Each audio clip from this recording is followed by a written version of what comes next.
Welcome to the Gita in Action podcast. My name's Radha. I'm here with our family of seekers. We're reading through the Bhagavad-gītā verse by verse. And today we are in the 13th chapter. And we're going through these verses. We'll get into that in just a minute. We're in the 13th chapter today, and we're going to pick up where we left off from the last class. We're going to start around verse 8. So we have a little bit more to unpack there. Before we do that, I want to just make a quick plug for our India pilgrimage. It is happening, and actually, the early bird special is only going on for another month. So if you're thinking about going to India, now's the time to sign up. It's we're going February 12th through the 24th or 27th. It might be the 27th. It's online, consciouscollective.org. And we're going to Rishikesh. There'll be the beautiful Kirtan Festival there. So we'll hit that up for a little bit, and then we'll go to Jaipur, and then we'll end in Govardhan. So these are actually my very favorite places in India, and I'm not just saying that. These are my favorite places. That's actually why I chose them because these are my favorite places. They're just highly spiritually potent, and there's no question that your life will be changed from this experience. My life has been changed time and time again from visiting, spending time in these holy places. So please come, and you can sign up on the website. And there's payment plans available too. So it's not till February, so you have some time. You can just sign up for a payment plan and just pay a little bit each month till it's time to go in February. So that's pilgrimage. Okay, now let's get into the Bhagavad Gita. Popey, before we start, do you want to say our prayers for us? Yes.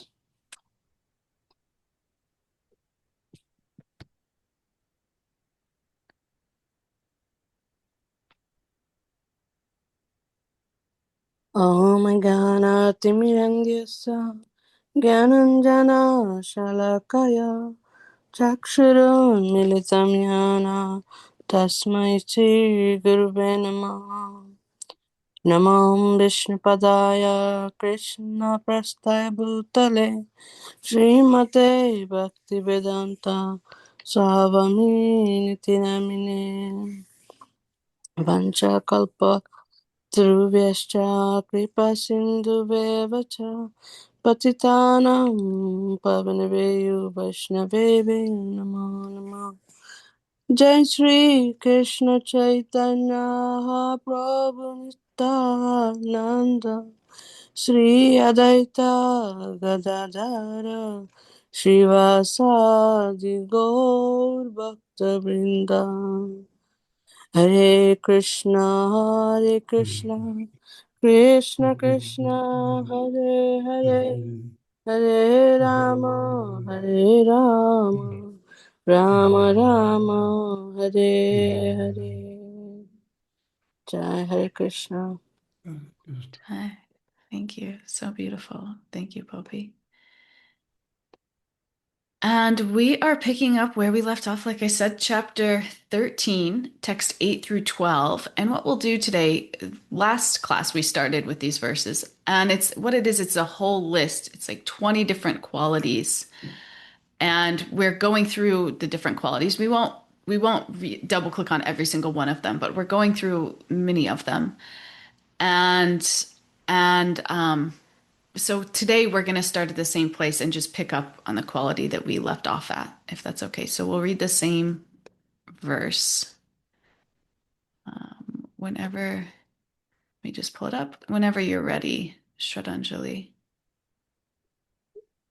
Humility, pridelessness, nonviolence, tolerance, simplicity, approaching a bona fide spiritual master, cleanliness, steadiness, self-control, renunciation of the objects of sense gratification, absence of false ego, the perception of the evil of birth, death, old age, and disease, detachment, freedom from entanglement with children, wife, home, and the rest, even-mindedness amid pleasant and unpleasant events, constant and unalloyed devotion to me, aspiring to live in a solitary place, detachment from the general mass of people,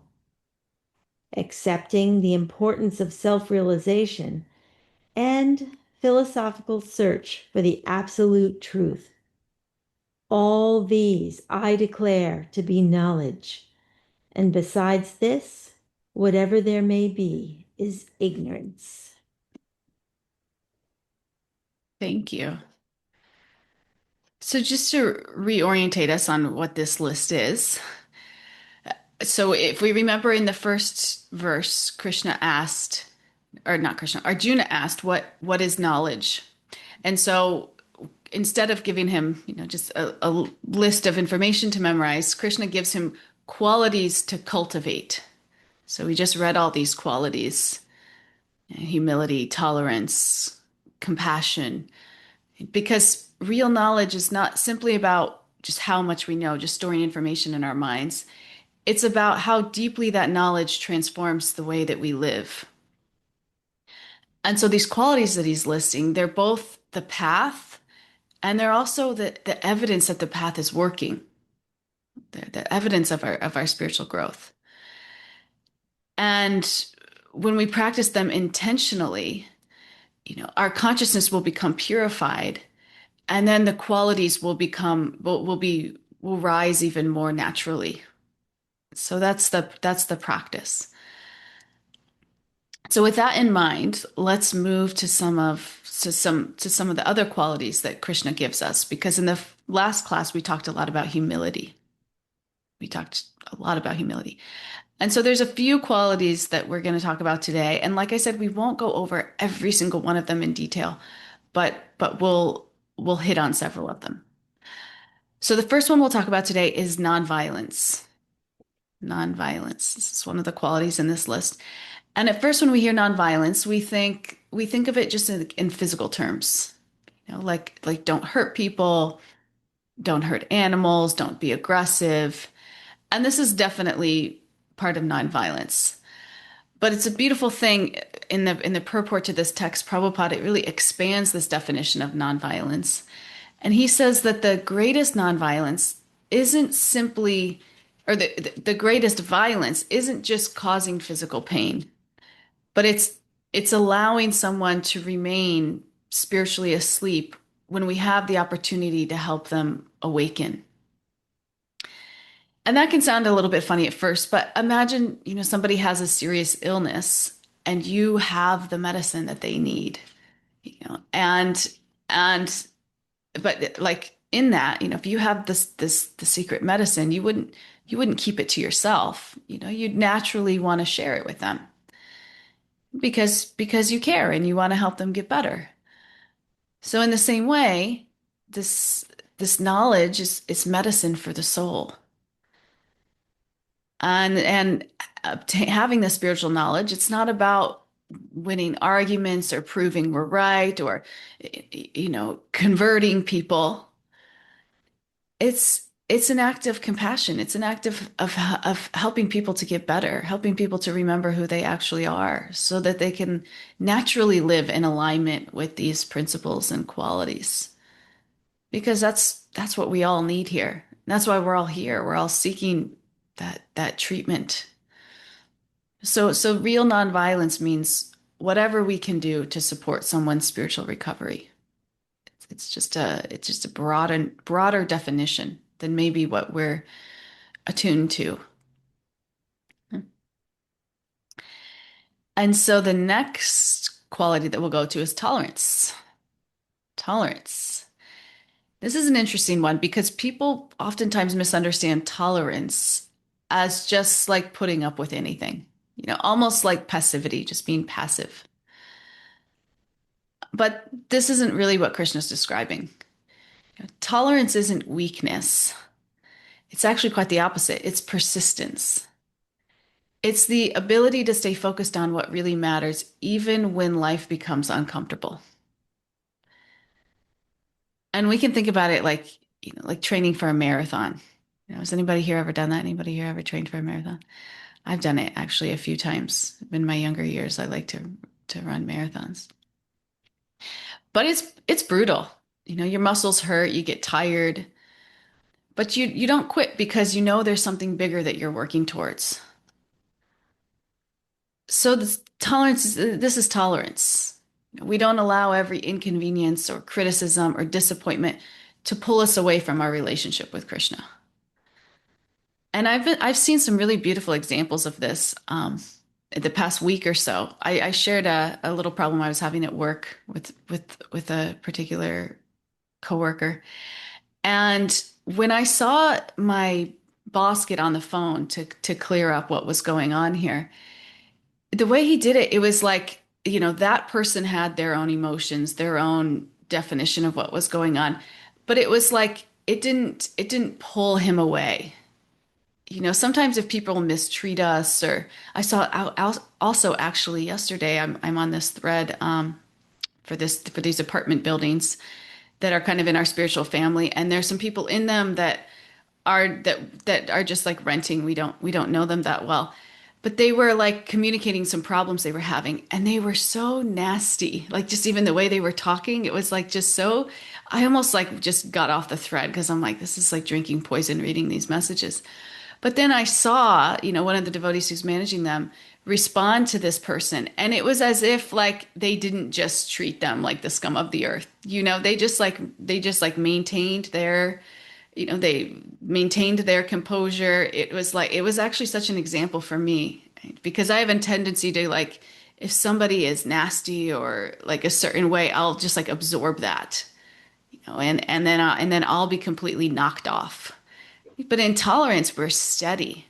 It's not a weakness, it's actually a strength. We're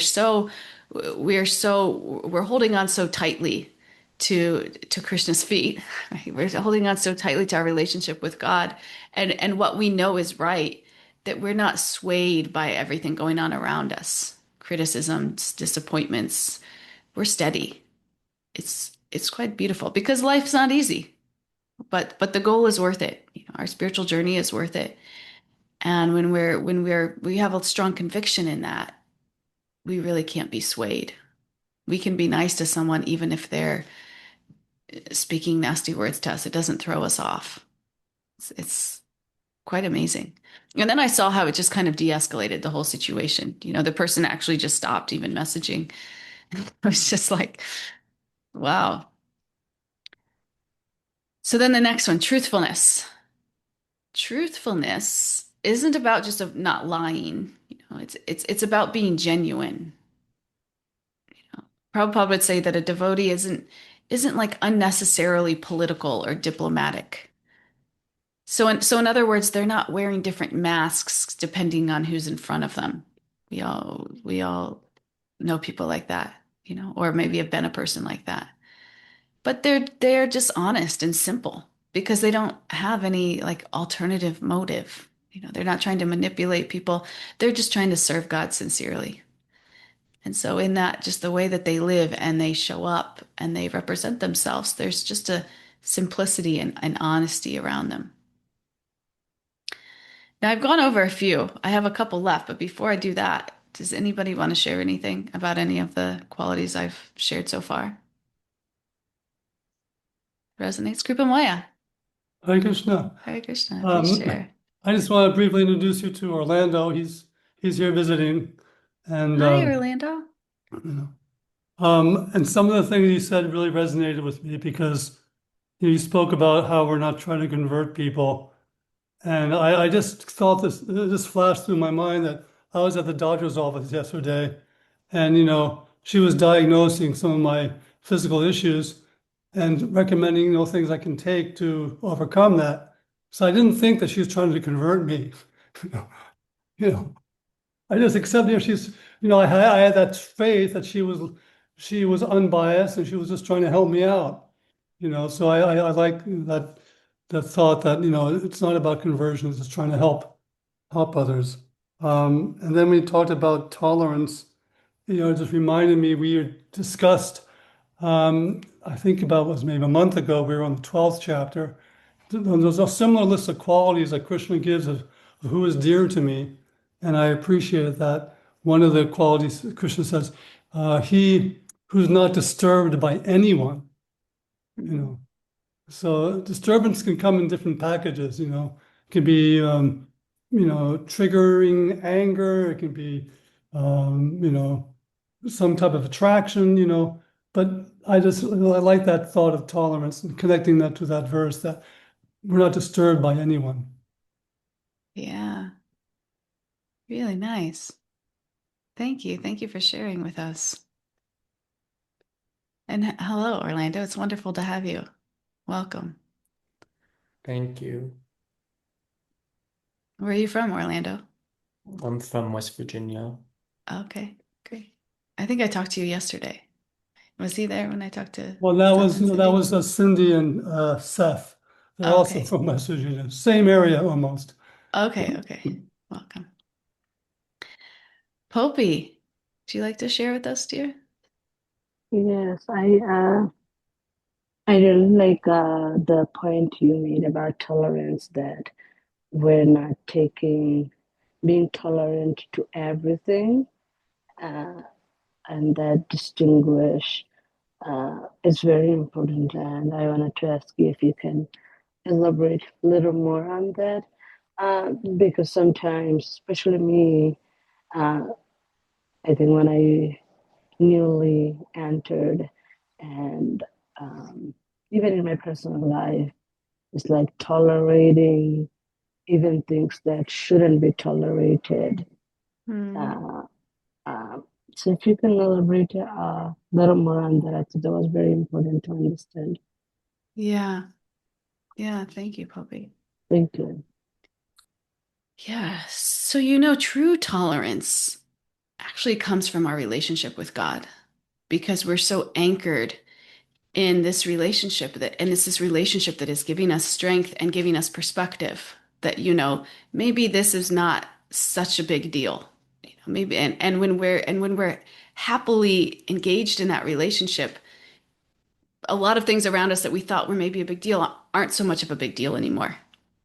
Right? So that's like true tolerance. Now, at the same time, as we're practicing spiritual life, we all have different degrees of which we can tolerate, which is also a very real thing, like our own limits in a certain time. And so I've talked about this before, we have to find that zone where we're stretching ourselves, but we're not like panicked. So we have the comfort zone where we're just kind of everything's comfortable going my way. It's perfect. And then we have the stretch zone, which is where we want to be. We're pushing ourselves a little bit, but we're not in this place where we're panicked, where things are so intolerable that it's like we're not peaceful. Our mind is not peaceful. So at the same time, we have to honor where we are and trust the process that as we're stretching ourselves in our level of tolerance and as we're reaching out and practicing and following the bhakti path, which is ultimately developing a relationship with God, that as that relationship with God gets stronger, we develop more strength. Our tolerance muscles get bigger, and this becomes more natural to us. So we have to work it from both ends. But I'll tell you, I have a friend. She's very tolerant. I've always thought this about her. She's very tolerant, and she doesn't really communicate when things are bothering her. And what happened was because that went on so long, she actually got she got very sick. And she and like very confused because everything was just so bottled up, so tight. And so this is the other thing that can happen. We can like neglect our very real needs or thoughts or emotions in the name of being tolerant. So it's important to have this level of like honesty with where you are and where you aren't, and at the same time actively try to push yourself a little bit, to be a little bit more tolerant. And if we're also developing this relationship with God, in no time we'll develop these tolerance muscles, and we'll see that we're improved. Like I remember when I first started practicing spiritual life, like when I would go on a trip, like I couldn't room with anybody else. Like I couldn't tolerate anybody else's problems or mess or like that was my capacity. and like now, like I wouldn't even think of that. I could stay in a room of 10 people and it wouldn't bother me. But like, so, so it will happen, but don't put yourself in a disturbing situation and don't neglect yourself in the name of growth because that's not really growth. That's actually stunted growth and that's going to create more problems that we have to deal with later. Yeah. Does this make sense? It does. Thank you so much. Well, Kalachanji, do you have something to add to that? Um, it's me. Oh, Um, Stella. it's yeah, and so um, we have to be careful of just setting ourselves in the path of, an abuser too. Y- Mm, One definition of tolerance is also um, you know, putting a good distance so no one can be harmed. So tolerate from a distance sometimes, and get out of a dangerous situation. totally. That would be the panic zone. Yeah, don't stay in the panic zone in the name of spiritual growth. And there's resources, that can also help you to figure out where you are in your particular situation. Like if your husband's not doing the dishes at night, like that's maybe something that you can tolerate, as opposed to like a real, that might be stretch zone. Husband not doing the dishes ever, that might be stretch zone. But panic zone would be maybe something emotional, some emotional abuse or worse than that. So definitely, and there's resources to also help you figure out what is what. Because I know I was in a relationship that was abusive and I didn't really understand that it was until I started going to a therapist. So definitely know when to ask, who to seek. Sometimes it's hard to discern in our own lives. That's why we have teachers. That's why we have guides. That's why we don't do this practice alone because we can't. We're not designed to. That's never the intention. Anybody else?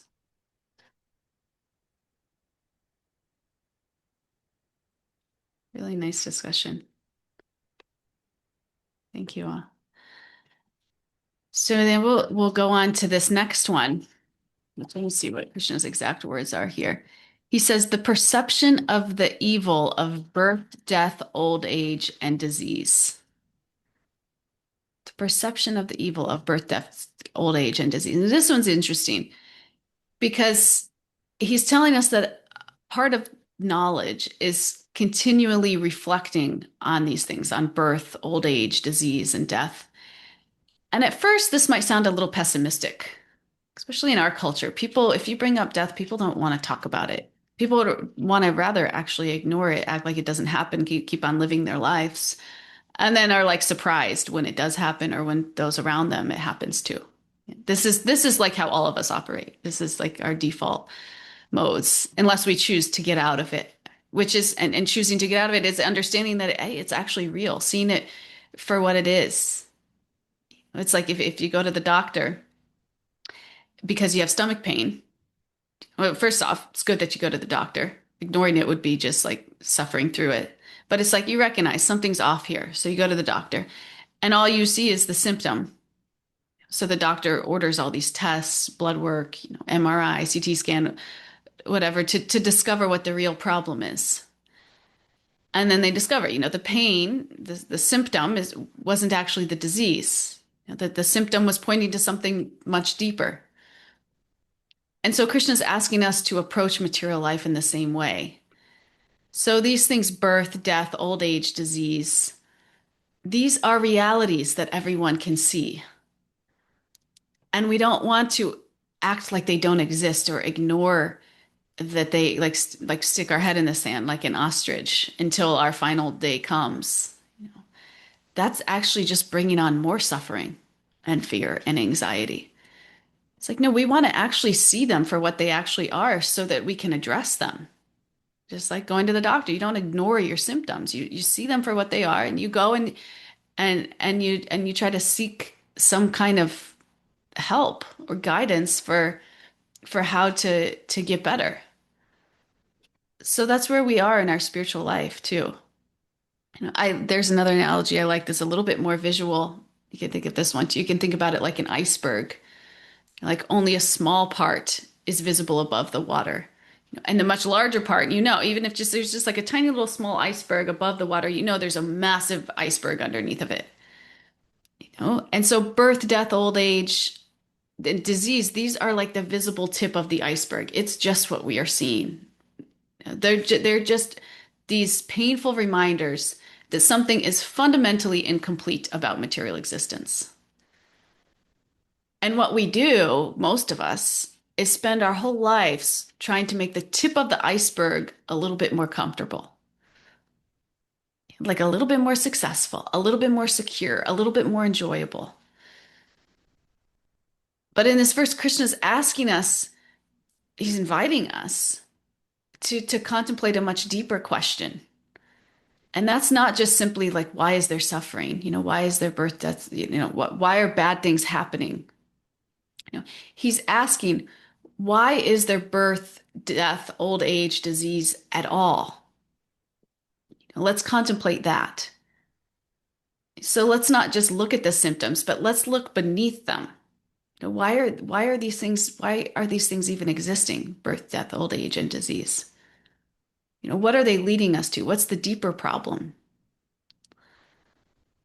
And then Krishna addresses that. He explains that our consciousness has been absorbed in matter instead of spirit.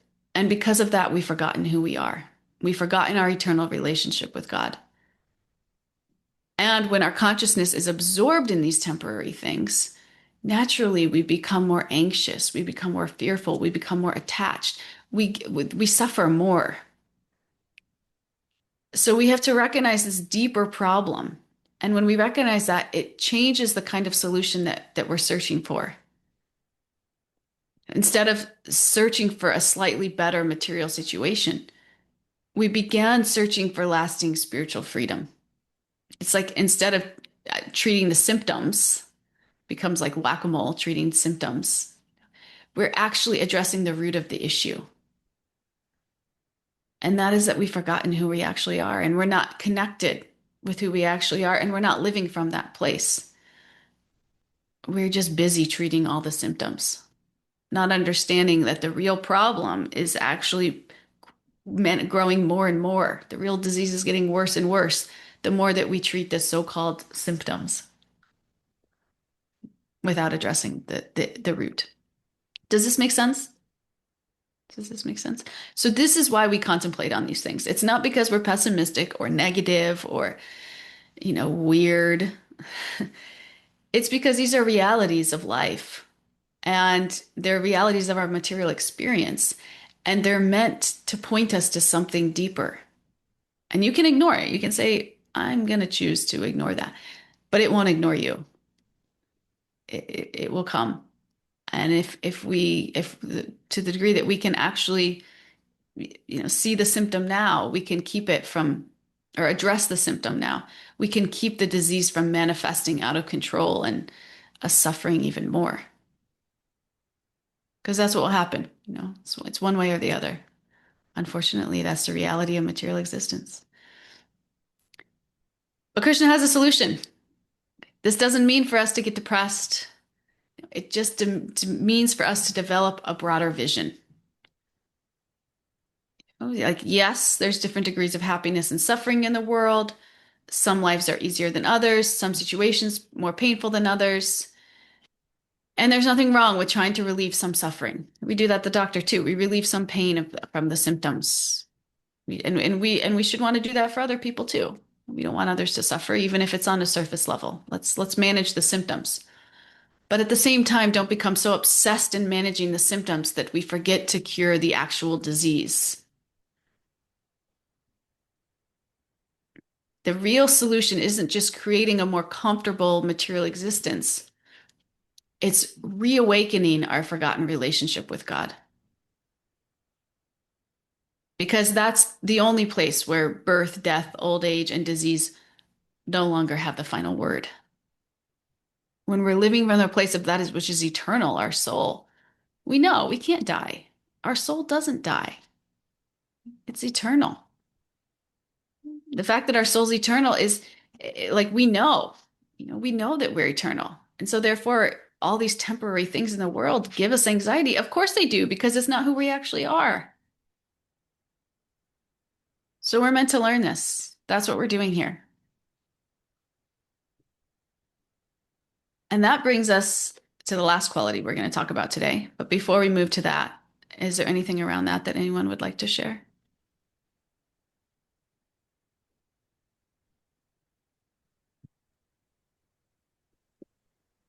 Okay, this last quality is very sweet. It's Can I yeah, share? I'm sorry. please. Yeah, I just that was very powerful, Rhonda, because as I'm aging, I'm seeing parts of me falling apart. Just realizing, that we get consumed by so much of what. It's not like we need to ignore our health, as you said. We've got to do what we can. We've got to seek good guidance, etc. But I know that I've watched people who have um, gotten sick, and their entire existence all is about I, me, mine, and they just Mm, haven't got the ability to let go. And I'm finding I practice that letting go as much as I can, or and it really helps with anything that's happening to me. It's like, okay, I'll seek the right help. I won't ignore it, but I have a discernment about, okay, something can't be done. You are not going to be 20 years old. You're not going to be able to run that marathon, etc. So I mm, just keep on going with this real vision of my real purpose is to try to get back to Godhead and to just mm, do what I can. So thank you. yeah, thank you. Yeah, a life of just over-identifying with the body is just like shackling yourself to endless suffering because the body is gonna grow old. It's gonna get diseased and it's gonna go away. And if we don't really address that, honestly, we're gonna spend time trying to decorate and hold up a body that's doomed, frankly. It's, yeah, so that's what's actually sad, honestly. If we want to talk about being pessimistic or sad, like that's what's actually sad is that misunderstanding because of the way that it causes us to live our lives. We're going to constantly be in anxiety, trying to control something we have no control over, limited control over, I guess. Right? Thank you. Okay, should we go to this last quality? This last one is another big one. This last one that we'll talk about today, anyway, says freedom from entanglement with children, wife, home, and the rest. That's what he says. That's interesting, huh? And this can sound a little bit unsettling, even at first. Like, is Krishna telling us not to be attached to our children, or our spouse or our home? Like, what does that mean? Does he want us to love our families less? Should we become emotionally distant? Stop caring? And the answer is not at all. That's not at all what Krishna is saying here. He's inviting us into a deeper kind of love, not a smaller one. And the key to this is understanding the difference between attachment and affection. And that's what we'll spend the last 20 minutes here talking about, the difference between attachment and affection. Okay, because affection is natural, it's healthy, it's necessary. We're beings, we're created for relationships. So we should love our spouses. We should care deeply for our children. We should support our family emotionally, physically, spiritually. That's part of our duty. Attachment that he's talking about here is something different. Attachment means that my peace depends on this person. It means that my happiness rises and falls based on how they treat me. It means I need them to behave a certain way for me to feel okay. And because I need something from them, I often begin trying to control them, sometimes without even realizing it. I become disappointed when they don't meet my expectations. I struggle to let them make their own choices. And sometimes I even lose sight of what's actually even best for them because I'm so afraid of losing them or losing their approval. This is like the perverted mess that attachment gets us into. So, where affection says, I love you, so I genuinely want what's best for you, even if it's difficult. Attachment says, I need you to make me feel a certain way, more secure. So I need you to be who I want you to be. And when our love becomes driven by our own emotional needs, that's where it really becomes perverted. It can slowly turn into control or codependency. We begin needing people more than serving them. And when they stop meeting our needs, this love can quickly turn into just disappointment, resentment, anger, because so much of what we called that love was actually dependence. So in spiritual life, we learn to shift from this I love you, or I need you, therefore I love you, to I love you, therefore let me care for you. It's quite different. And this real affection is rooted in service. Attachment is rooted in need. It's two very different kinds of relating with people. Attachment versus affection. And sometimes we become so attached because most of us naturally relate to people on the material level. We connect because someone is attractive, or they make us laugh, or they make us feel understood. They enjoy the same hobbies. And there's nothing wrong with any of these things. But as we get into, but at the same time, just like we just talked about, all of these things are temporary. All of these things are going to change. Our bodies are going to change. Our personalities are going to mature. Our careers will change. Our interests will change. Even our health is changing. So if the relationship is built only on these temporary things, then eventually the relationship begins to feel unstable. And so as we get into spiritual life, we learn how to relate to people in a much deeper way. And our relationships all of a sudden become much deeper. We understand each person is an eternal soul. And behind every body, behind every personality, behind every success and failure, there's someone who's trying to find lasting happiness. Someone who is trying to reconnect with Krishna. And when we begin relating to this part of the person, this is when the relationship changes. Instead of asking, what can you do for me? We begin asking, how can I help you grow? How can we help each other become better? And this is a much stronger foundation for love. So the spiritual life, it changes the whole way that we relate to people, and it transforms our relationships. Our relationships stop becoming superficial when Krishna's at the center. And we can imagine it's our relationship with Krishna, our relationship with our higher power that enables us to show up to our other relationships more selflessly. Because we're getting so nourished from that relationship that all of a sudden our own cup is full and we can give from a full cup instead of trying to give from this depleted cup. And that's where we get into this cycle of like needing. I need you to make me feel secure.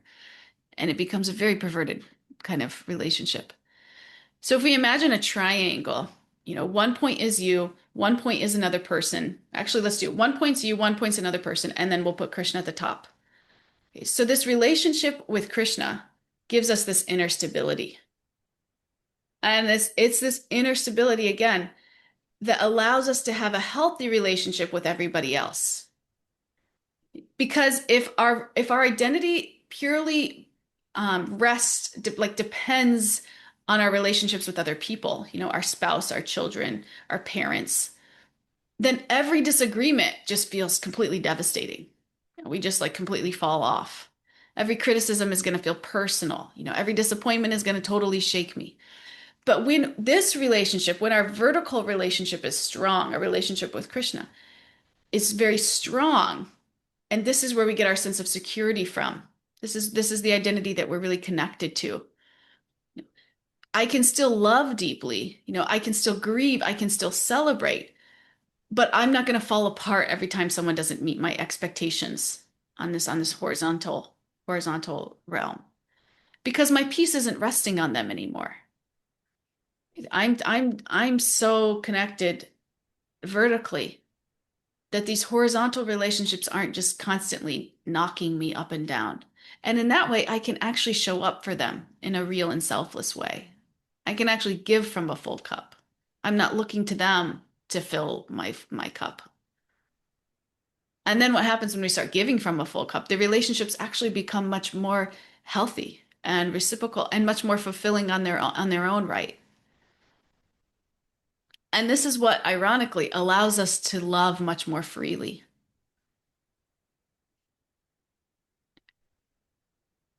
And sometimes people think that spiritual life means choosing between our vertical relationship and our horizontal relationships. And that's not really the goal. Our relationship, again, with Krishna should strengthen our family relationships. And our family relationships, our horizontal relationships, become opportunities to deepen our relationship with Krishna.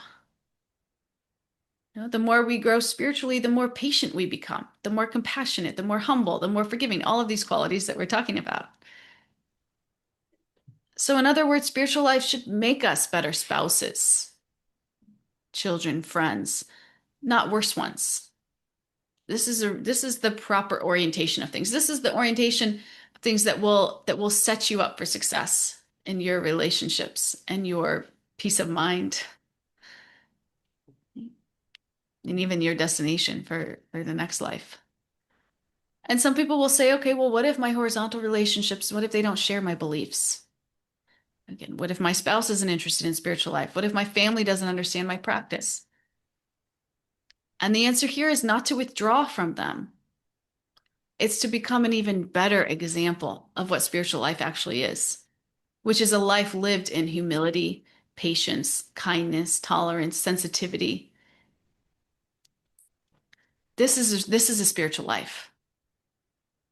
People are rarely transformed because somebody argues them into spiritual life. They're transformed because they meet somebody who's genuinely changed, who actually imbibes these qualities. This is what transformed me when I met my guru. These qualities just like radiated from him. And it was like, I want what he has. And of course, there's rare situations where a relationship is openly hostile to someone's spiritual life. And that has to be handled delicately. This happened to Prahlad Maharaj. His father violently opposed his devotion. And the same thing happened to me when I told my dad the path I was following. He completely freaked out. It was brutal. Not the same thing. I shouldn't say the same thing. But my dad was very opposed. And we have to deal with that, in a healthy way. But these are generally the exception, not the rule. Most relationships don't require dramatic decisions. They require wisdom and patience and compassion.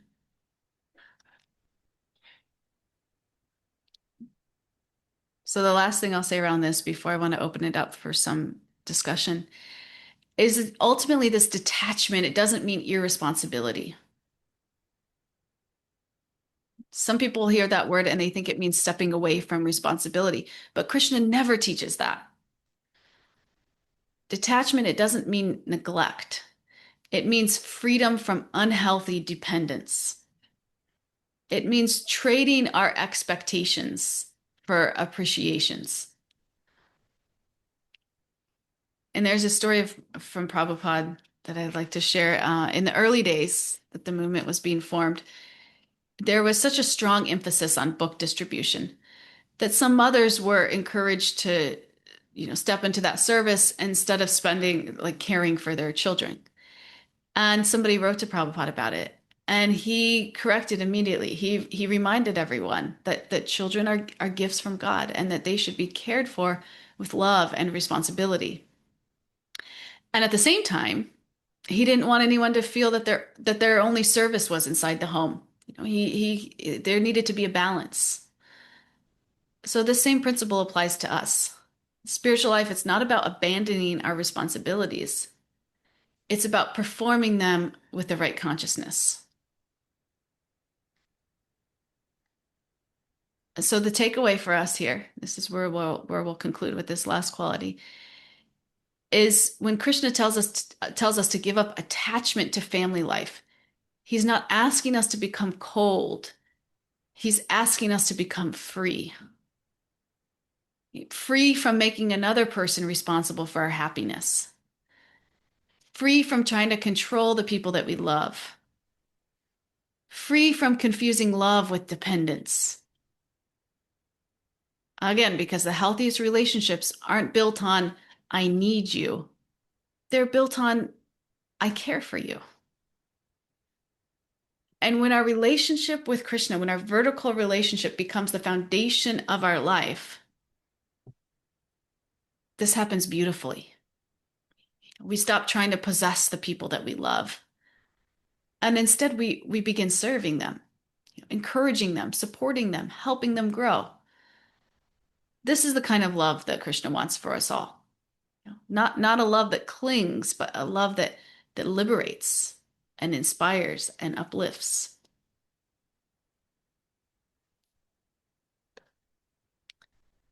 So what do you all think about that?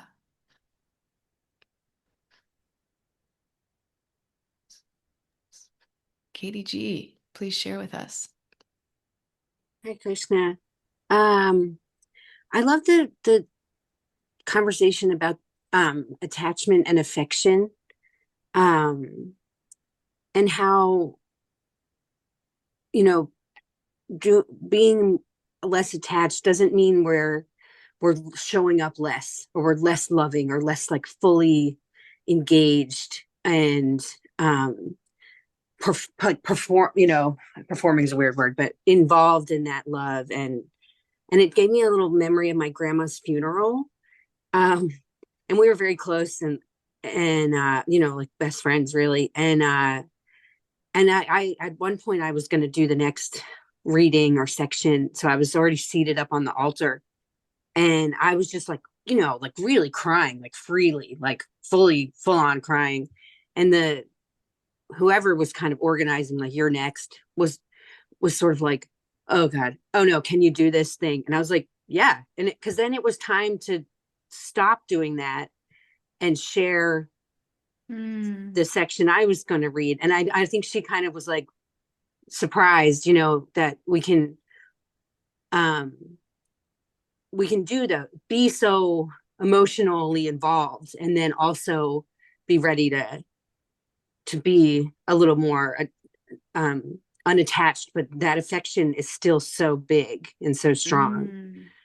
So I think that's just nice that it's not like we have to give any of that up, and we really probably shouldn't, Yeah. So nice. Such a nice connection, Katie. Yeah. Yeah. Thank you. Anybody else want to share? Kripa Maya, do you have anything else for us? Well, I just really appreciate these heartwarming words, because they really help me increase my stretch zone. And it reminded me of something that Giriraj Maharaj said, and that we don't get married to find happiness. We get married to be married. And when we're securely and safely married, we create a structure in which we can find our own happiness. And I felt that what you were saying was resonating with that expectation that circumstances are going to make me happy. We have our stretch zones, we have to be honest, but ultimately we come to that realization that circumstances, it's not dependent, my happiness is not dependent upon circumstances, but like you said, it's that vertical relationship with Krishna and seeing Krishna and everything horizontal. Yeah, really nice. Thank you. I feel like so many relationships fail because we think that the point of marriage is to make us, you know, is our soul is our soul way of happiness. You know, it's instead of really understanding the the foundation, what it's really intended for. Not that we don't get happy, we should get happiness out of marriage, but when we think that that's our sole source of happiness, things we become troubled. Thank you. Anybody else? Just Pooja. hi. Hi. Yeah, I was just thinking about what you said, and I think on this level of emotional intelligence and maturity takes time to develop, right? You cannot expect Mm. um, someone in their 20s or 30s to have this kind of um, realization. I mean, it's good if they do, but I think it, at least from my perspective, this has all come through trial and errors, right? Mm. Because of course I had expectations from around people around me, and I realized that that didn't work. Going into social um, you know meetings and having a lot of friends together and having parties, and I realized that that didn't work. It didn't give me anything much. Maybe going out for a drink, that didn't work either, and I felt like anxious after that. So for me, this all came through trial and errors, that okay, maybe this is not what gives me happiness. And so I'm starting to, I'm not saying in any way I'm there, but I think the process has started because I tried different things and it didn't really satisfy my soul. And so, and the other thing I'll also point out, I think it's also very important to say that you got to be financially secure or have a good basis for yourself as well. Because if you don't, then again, the fear and the anxiety, these are all like the loop, that vicious cycle starts, right? Because what if I'm abandoned? What if I'm left all alone, you know, and what's going to happen to me? And so you got to also tie into your sort of financial independence, or that if nothing works, everybody abandons me, I'm all alone tomorrow, I'll still Mm. be okay. Mm. Yeah. Wow. Beautiful reflections. Thank you, Pooja. I think that most of us on this call can relate about trying, like just kind of having, just figuring it out, trial and error, trying things that you think will make you happy and then they don't. And just getting a little bit curious about the world and the whole purpose of it. So thank you. And then the second part about having to have some level of stability to have a peaceful mind to even endeavor for those life's deeper questions. You know, if I'm worried about the next meal that I'm going to eat, I'm certainly not going to be contemplating the purpose of life. And so there's definitely an importance around that. I felt that immediately when I got married. I had a good job. I was supporting myself, but when I got married, I felt like a sense of like security that I hadn't ever felt before. Like, oh, someone's here for me all the time. My guru actually told me that. He's like, your husband loves you unconditionally. And I was like, whoa, I don't even know what that means. But it provides a level of security so that our minds can be peaceful and we can actually endeavor for these higher realities and truths. So I 100% agree. It's that it's important to try to get into a peaceful situation, stable situation, and that might look different for all of us. It will look different for all of us. But yeah, thank you. Let's hear from Kalachandji and Stella, and then Shakti. Your hand was up too, dear, right? Thank you. There's so much food for thought. Thank you. Thank you very much. And I really appreciate what Pooja just said about, it being trial and error. And I would, you know, I agree. And I would say that it's a trial and error that never ends. It's just a continuing journey. It's not like all of a sudden, at least in my perception, that one day it just clicks, and then from then on you're smooth sailing. It's something that you keep on. It keeps happening. In your journey together, in one's journey together. So many things. A side thought about parents, that sometimes they or friends or anyone in our lives, they may not accept where we're going at first. They might really reject it. And sometimes I think time, you know, one just has to keep, they have to see that we are still who we are, that we're not only are we still ourselves, but like we're even more ourselves, that Krishna consciousness like really enables that. And over time, I think sometimes if they see that, their feelings can soften. I know that that has happened in our case quite a bit, and it took years and years. And finally, if I could, one more, as you were,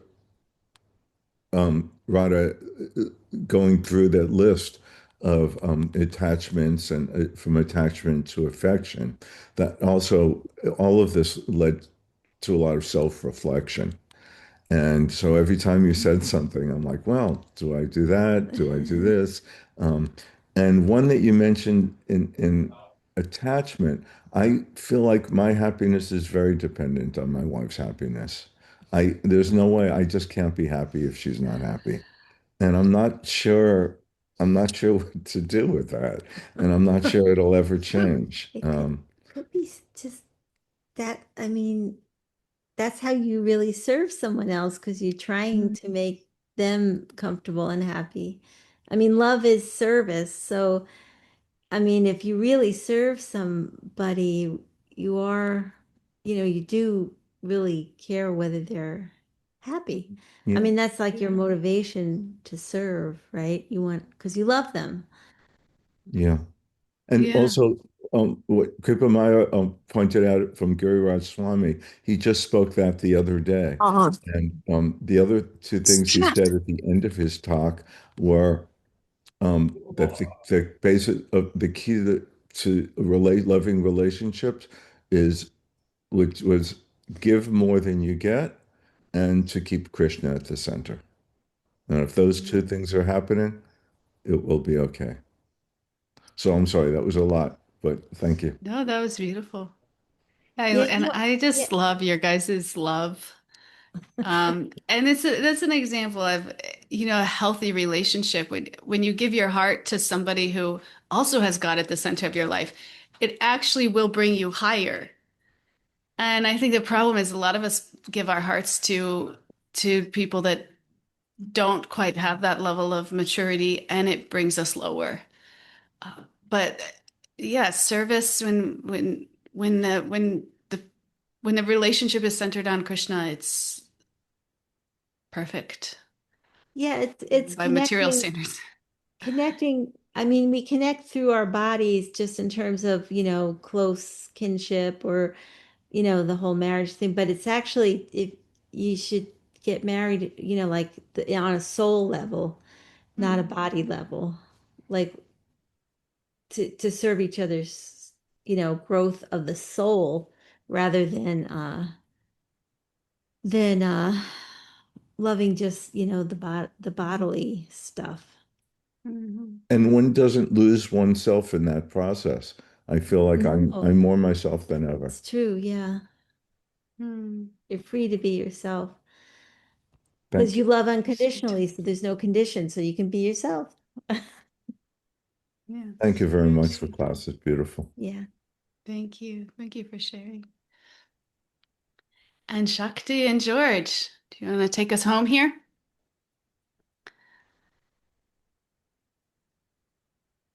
So, I mean, similar to what Kalachandra was saying, I think that the it's a journey, right? And when life is lifing, it's not a straight line, right?